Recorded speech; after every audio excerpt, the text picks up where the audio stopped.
கரூர் மாவட்டத்தில் கொட்டுமலையில் திமுக முப்பெரும் விழாவில் துணை முதலமைச்சர் உதயநிதி ஸ்டாலின் பேசி வருகிறார். நம்முடைய தமிழ்நாடு அரசு புதிதாக நிறுவியுள்ள சென்னை இதழியல் கல்வி நிறுவனத்துடைய தலைமை இயக்குநராக சிறப்பாக பணியாற்றி வருகின்றார்.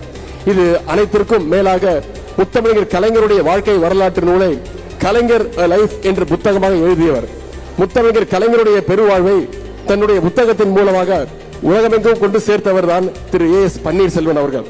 அவருக்கு 2025ஆம் ஆண்டிற்கான முரசொலி செல்வம் விருது வழங்கப்படுவதில் முரசொலி அறக்கட்டளை மிகுந்த பெருமை அடைகின்றது, மகிழ்ச்சி அடைகின்றது.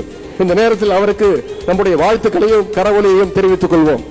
அதேபோல் இங்கு விருது பெற்றுள்ள கழக துணை பொதுச் செயலாளர் அத்தை கனிமொழி கருணாநிதி உள்ளிட்ட அத்தனை விருதாளருக்கும் நம்முடைய வாழ்த்துக்களையும் கைத்தட்டலையும் தெரிவித்துக் கொள்வோம்.